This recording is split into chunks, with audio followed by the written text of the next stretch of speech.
Okay, this is a tutorial on how to package a logo that has been approved in order to create the logo library and send over to the client. So we're going to use Mercy Pet Clinic as an example for this, which is one that was recently finished.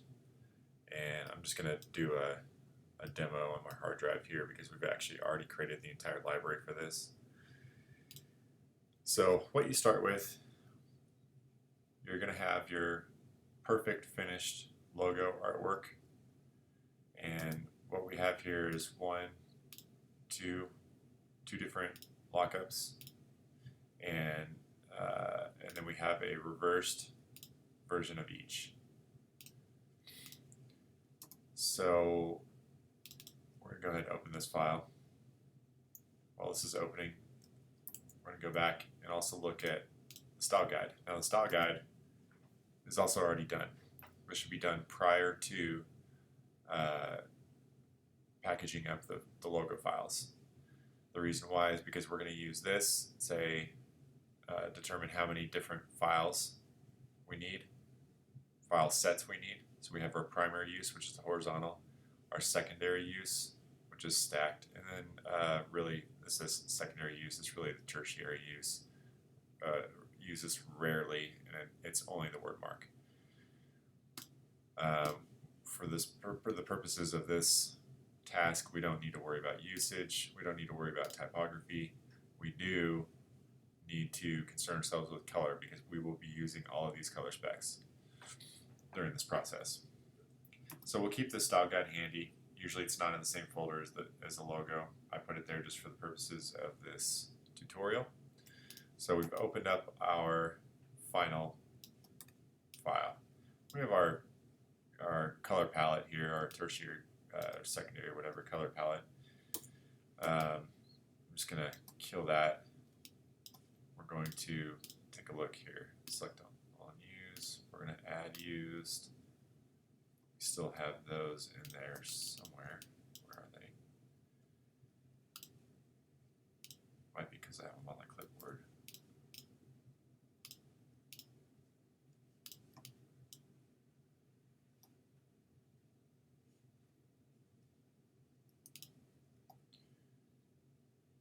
I don't know.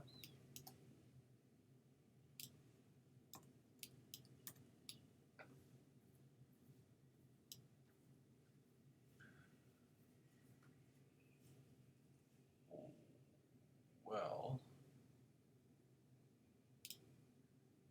might be coming from these symbols here. I don't know. I'm not going to worry about it right now. For the purpose of this demo, we only have two colors left in this file. They're labeled with the Pantone color bridge. Right now they're process colors, so we'll need to convert those to spot, and we'll need to double check these specifications here. It's good to do that now before we get too deep in the weeds with all of our actual files. So here we're looking at Pantone 287. We want to make sure that Illustrator is rendering it with these color specs. These are your master colors right here. Everything needs to match what's on the style guide. 100, 75, 2, 18. That's good to go. We're going to double check our yellow. 0, 32, 100, 0. Yellow is good to go. So all this is done straight from the Pantone Color Bridge book prior to, and you just select your spot color. It'll have all of the recommended specifications from Pantone. That's who you want all these numbers to come from Pantone. And use those as your master specifications. So we have our final file. We took all our extra colors out. We verified that the color specs are correct. I'm going to save this. Okay, now it's saved. So now we're going to save each artboard into individual files. We're going to start with this one, which is the primary use. We're going to go back to our folder set because now that I see we have a horizontal and stacked version of this file. we have two options. We can either do dash horizontal, dash stacked within the 4-color, and then the same thing within the 2-color, same thing within the black, same thing within the web. I think that's going to get messy because we're going to have 3 file types of each. We're going to have a native AI file, you're going to have a PDF file, and then you're going to have a .eps file in case somebody has a really old, outdated version that can't accept a PDF. Let's say they're using Quark or something like that. It's always safe to produce the EPS. The goal here with this entire logo library is that they never call you ever again to ask for a logo type. You give them everything they need in one shot, and they're happy because they don't have to bug us. They can send their vendors a zip. They don't have to go searching around, rooting around, trying to find a particular file that a vendor needs. They just send them a zip. The vendor finds what they need. So the client's happy. We're happy because they never have to call us and bug us for one particular odd type of file. So let's cover our bases now. I think in this case, it's not an exact science. It's more of an art. How you set up these folders, just make it usable. So how would the user look for a file? Well, they'd probably, before looking for I need my 4-color or my spot color, they'd probably look for I need the horizontal logo. So I'm going to make 2 folders. We'll call it one horizontal. We'll put all these are all empty folders from the client template on the server, which is right here. So these are all, this is just the file structure. These are all empty files, or empty folders rather. So we have our one horizontal. I'm just going to copy that whole thing. I'm going to say 2 stacked. And then in the style guide, we have 3 word mark, which we don't actually have in here. So now's a good time to create the word mark. Since we're still in our final file, let's go ahead and make sure that we have all of our final artwork in here. So let's create another artboard. I think I'm in real life we made it blue, so the only time you're ever going to use the word mark is in blue. It'll be just one color, just to keep it simple. This is a very rare use. This might be embroidery or something like that, or very, very small, less than ½ inch use. Okay, so now we have our final file. I'm not going to worry about reversed options of that as well. It's blue. That's all you need. Okay, so we have our copy of our stacked folder. I'm going to call that 3 word mark. So we have our files for each one. Step 1, we're going to make a new, I'll remove the background on this one. We're going to make our new file out of with this artwork. And generally I try to make it, I don't know, about the size of a postcard. That gave me too many artboards. I'm going to do that over again. So the size of a postcard, 4, 5, 6, 7 inches, something like that. And make sure that it has free space in there according to the style guide. Our free space, which uses the M. That's our guideline for free space. Just one artboard. Create that.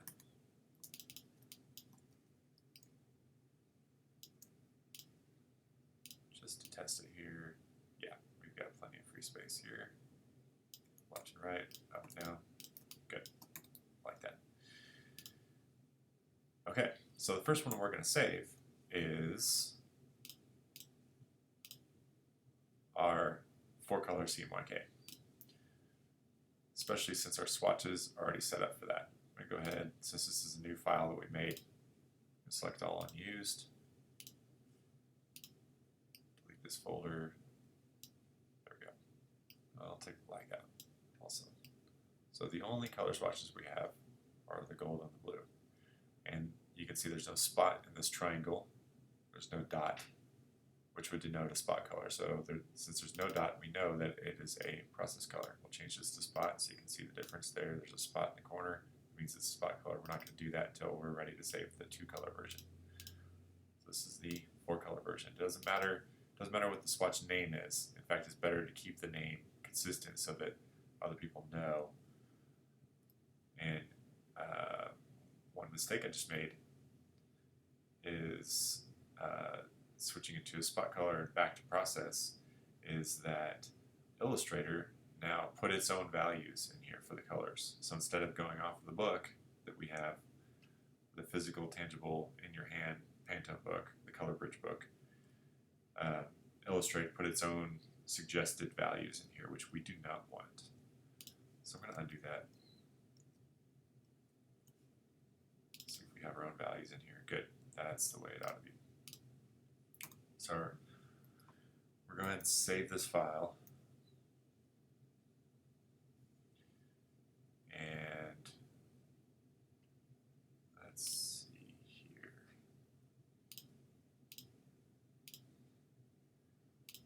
Save it with the same name as the final, but we're going to modify that. So we're going to go to our horizontal. We're in 4-color CMYK. That's where we start.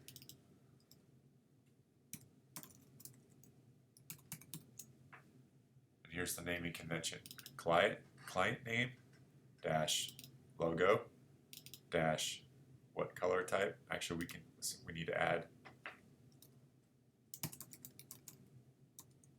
horizontal because we added that folder. We just follow the folders. Horizontal dash how many colors dash what are those colors. And we're in Illustrator, this native AI file, keep everything default. Whatever, we want this to be the most modern, up-to-date file. Then Command-Shift-S to save as PDF. Same folder, same name, Illustrator default. Save. One more time, Command-Shift-S, save as Illustrator EPS. Same name, changes the extension. Save. Now, what I like to do, what I prefer to do, is to go all the way back to Illustrator 10 or Creative Suite 1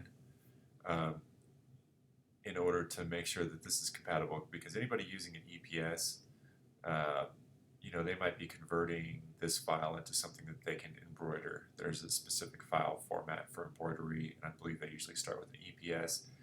And so it's best practice to go back really old to make sure that's compatible. You're going to get a warning saving to a legacy format. You're going to lose some features if you have any trickery in this artwork. If you have drop shadows, if you have gradient meshes, anything like that, any illustrative features, then you're going to lose those, or you may lose them. This logo, this version of the logo, should be flat. It should be all outlined. Any effects, it should be able to, if it's done properly, if the artwork is done properly on a logo, it should be able to go back to Illustrator 10 without any issues. Another warning, hey, you're about to lose all your features. Again, we don't have any features in here because this logo was designed well.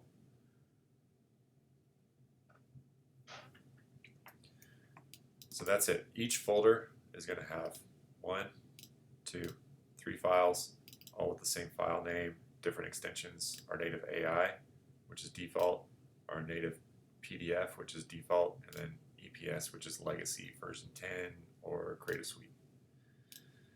So now that we have this, we're in the EPS, so I'm going to close out of that. I'm going to open our AI. So now we have the same logo, same artboard. We're going to change these to spot colors, and then we're going to save it as the PMS version. Spot color, spot color. You'll see that changing it to a spot color didn't change these values, but if we went back to process, well, it didn't. Maybe it'll be a liar. That's something you have to look out for, though. So these are now both spot colors. Double check that again. Spot, spot. We see the spots in the corners. So now this is ready to Command Shift save as PMS version. So we're still in our horizontal. We're going to go to our 2-color PMS folder.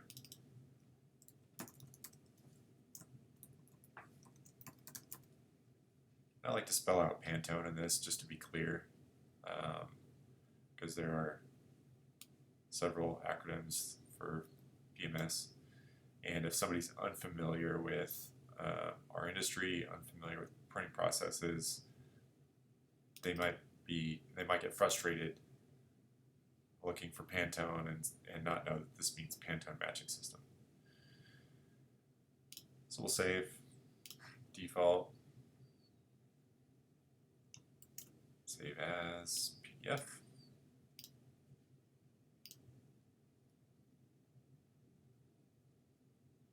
Default, save as EPS, version 10, warnings, close it. Okay, so now we have our PMS. We have our CMYK files. What we don't have is we don't have reversed. So go ahead and add that in. We'll do CMYK for, we have our positive, now we'll do the reversed. So I'll start with this file.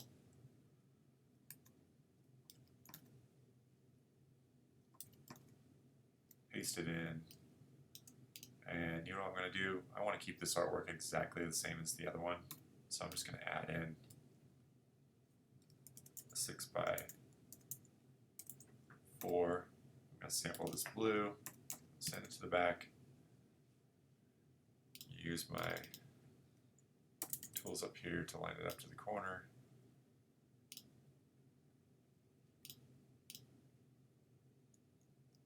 I'm going to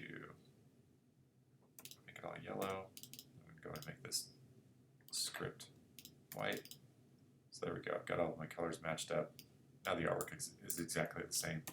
That's just my OCD, like everything to be nice and neat, and expectations to be the same from one file to the next. So what we do for the reversed is same file name, dash, reversed. We're still in the horizontal, we're still in 4-color, still in CMYK. Now it's just the reversed version. And I'll show you why I put it at the end. Because you'll see that everything from the beginning of the file name up to this point is the same, and so dash reversed creates an anomaly here. A lot of times for the reverse version, this is more of a rare use, and I just want them to have it. So I may not create an AI, a PDF, an EPS. You may just throw in the AI.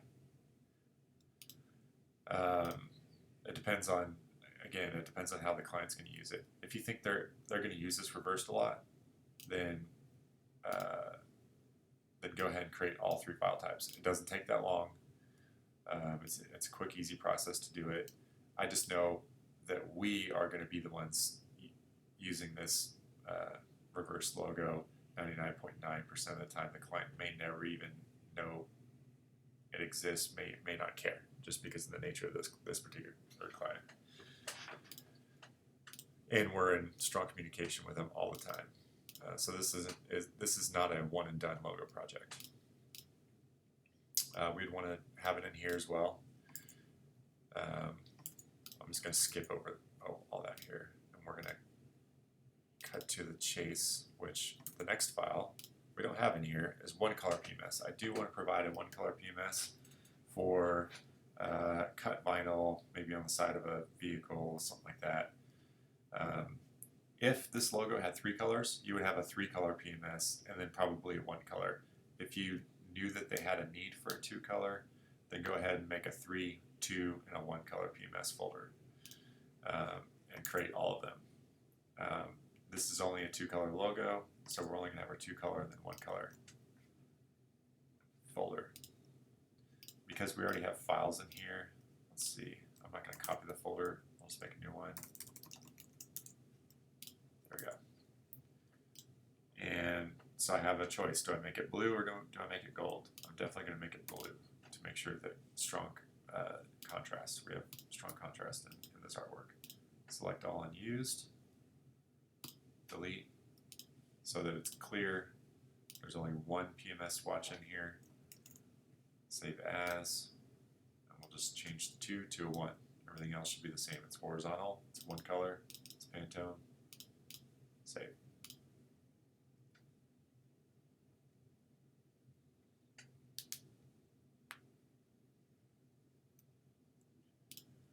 Now for black, I like to go back to the 4-color.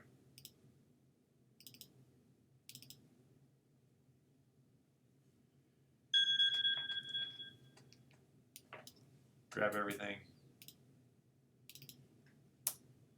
And here's what we're going to do. We're just going to go over to our, instead of swatches, we're going to go over to color. We're going to grab all of our artwork. We're just going to hit black.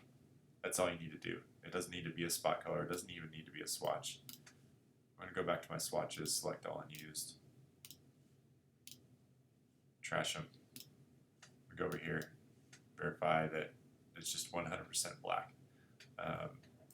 It does not need to be a spot color, should not be a spot color. It should be process black and only process black, no cyan, magenta, or yellow. Now this, if you have grayscale on your logo, you do need to create a flat black version. It's best practice to create a flat black version, so you need a solid version of the logo as well as the gradient version. And if that was the case, that's not the case here, but if that was the case that you had a gradient version, I would create a 1-color gradient, or 1-color gray rather. Grayscale. There we go. That's the most descriptive way you can have that said. So you have your 1-color, I may even say 1-color solid black, or 1-color black solid. That way it's in alpha order. There we go. So it kind of goes from most robust option to least, less robust, even less than that, and the very least robust, which is solid black. That's a really nice presentation. Okay. Again, you'd save a PDF and an EPS of these. Now we're going to go to web. So we have our CMYK version. I don't think I'm going to create a reverse for the web. I don't see a use for that. If we need it, because we do all their advertising and their digital pieces and everything, we can create it as needed. For the purposes of the library, I'm not going to do it. So for web, I'm going to go ahead and open Photoshop. We're going to create a file that's roughly the same aspect ratio.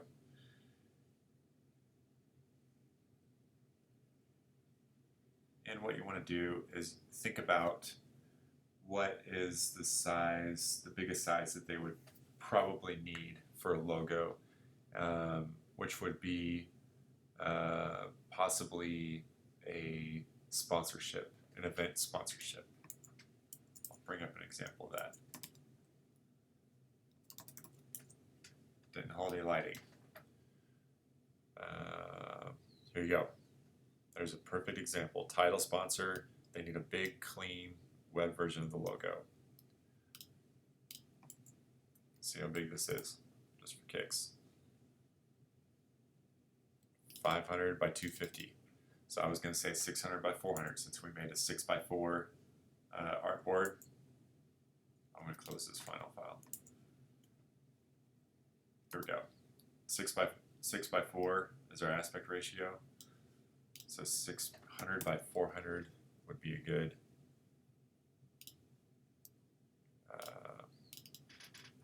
good size for this artboard.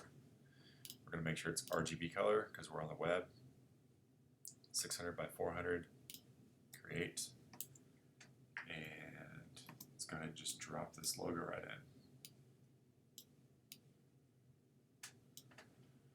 in. And I want it to be upper left, so we'll go 0, 0. And I want it to be, I do want the aspect ratio to be locked. We're going to go 600.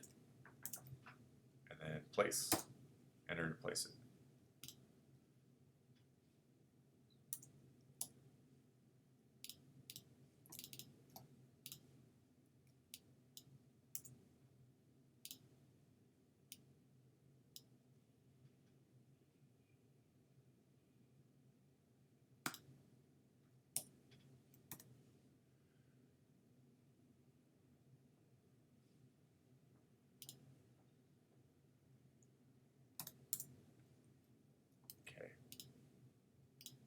Not committing this transform for some reason.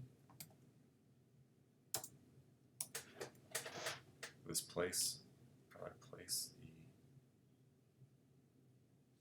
what am I missing? I'm missing something.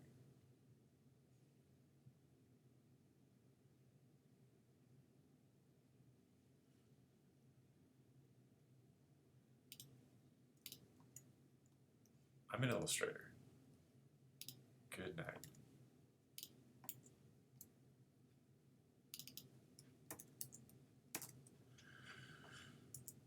Wow, folks, drink your coffee. Okay. To Photoshop. This is where we need to be. Drop this in here. Same thing, you want the same aspect ratio more or less. So just to get my idea, I'm going to drop a screenshot in here. One trick I like to do for lining things up, get your screenshot about right. Command I to inverse the colors, and then you hit 5 to make it 50% opacity. And what that does is it makes this gray field, and then you can go to the artwork underneath it that you're trying to line up, and you just push it around until you're just about lined up. That's the best way that I know to line things up in Photoshop. So I'll delete my little screenshot layer here. I like where that's positioned. That looks good. So we're going to turn the background off. And now we have a transparent background. I do want to make sure that these color specs are perfect according to our style guide. Go to our color page. I'm going to drag this over here so I can view both at the same time. And we'll go by our RGB colors. So what I'm going to do in order to make sure this is perfect, I'll turn my background back on just to be able to see it. I'm going to duplicate this layer, Command J. I'm going to go down here to Effects. I'm going to put a color overlay. This is going to be a solid color, and we're just going to match the color specs for blue. Go to RGB right here. We're going to say 0, 48, 135 to match that. There we go. Now again, this is not the best representation of the color. This is what Pantone says it will look like when this ink is printed. We're going to commit to that, and so we have our proper blue. You can see it's a little bit more punchy on screen than what Photoshop thought this Pantone ink should render as an RGB. It's more punchy in reality. So it's a good exercise that we did this. It's not as flat. But we still need the gold. So we need to mask out the gold in this one, and then we'll add gold on this one. So in order to do that, I'm just going to make a couple rough, quick rectangles. That's all we need. Option click, and then I'm going to command, and instead of option clicking, I'm just going to, oh, that's not right. Yeah, command, option click. So now the opposite is selected on this one. But this is still the old gold. We need to match the new gold. So go back down to Effects, Color Overlay, select a color, go to RGB. Here we go. 242, 69, 0. Let's turn that on and off and see. There we go. That gold's a lot more kind of mustardy instead of school bus yellow. It's more of a mustard yellow. Glad we did that. This is what Pantone says it will look like when it's printed on paper, rather than the school bus yellow.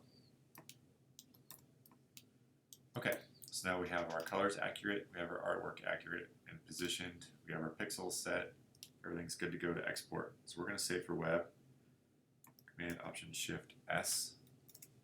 I'm going to start with a PNG. Transparent, make sure transparency is selected. It's the primary benefit of a PNG in addition to being a lossless file type and not using any compression. Go to output, horizontal, we're in web, and so I don't have a file name, I have untitled. So I'm going to go to my 4-color here just to get the beginnings of a file name. We're going to keep our horizontal because it is horizontal, and we're going to delete the rest of this and just call it web.png.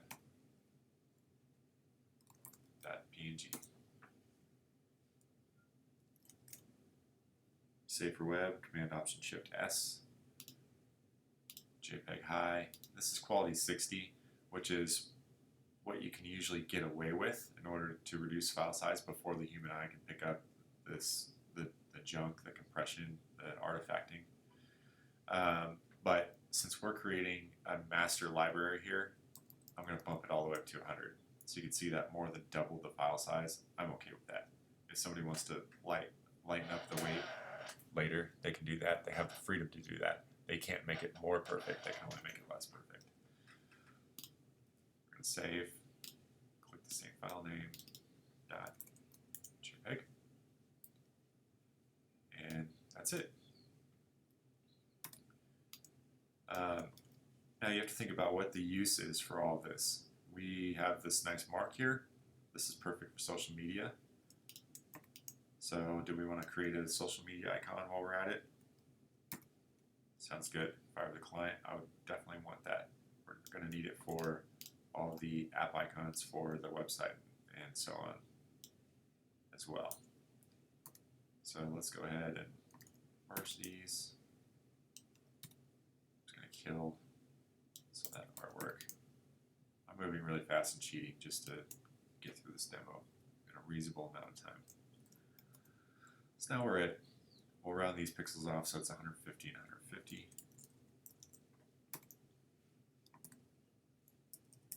Okay, looks like it's moderately centered, and we're going to make these PNGs, transparent PNGs. Because look at the file size, 3K. We'll go to JPEG. Even a low quality JPEG is 4.5K. High quality is 11. So when your artwork is one color, it's very simple. It's definitely worth going PNG and not even considering a JPEG.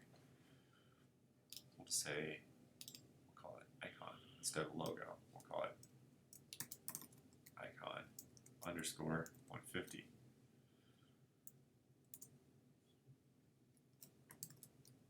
We'll make a favicon as well, which is 16 by 16. You know what, before we do that,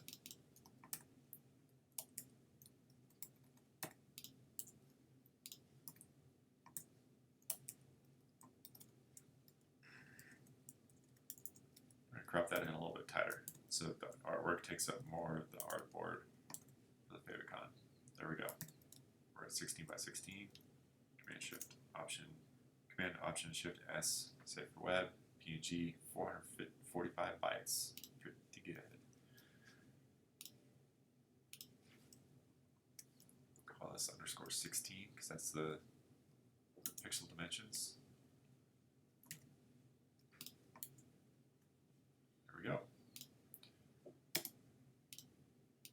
Go check our files here. We have our horizontal, transparent, horizontal on white, JPEG. 2 icons, looking pretty good. You do the same thing for stacked. You do the same thing for the word mark. And probably not reversed.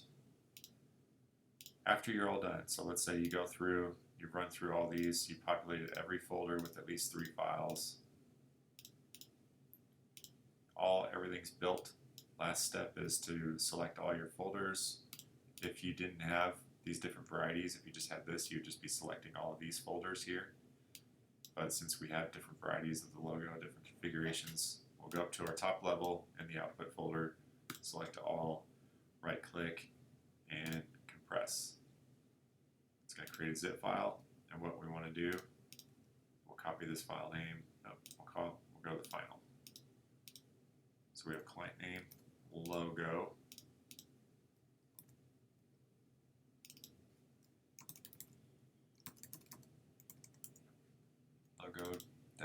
file library. And this is the deliverable that you can send to the client. This is the package and send file that you send to the client. I'm going to move that to the trash because I forgot a step. I like zipping this style guide into it. So you copy it from your right now we're in the logo folder, pretend that we're in the logo folder. You go to your brand / style guide / output, copy that PDF over here, select all of these, and then compress it so that they have all of their specs, they have all their fonts. If they send something to a vendor, the vendor knows, they don't have to guess. They know exactly what fonts these are. These are all web, these are all open source. They can download them on their own. They have all their color specs. They have their web packs, they have everything they need.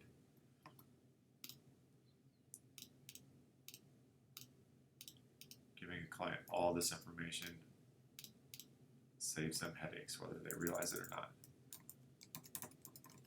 People who have been through this process before really appreciate all of this detail. There you go. Your zip file, and you're done. That's how to package a logo.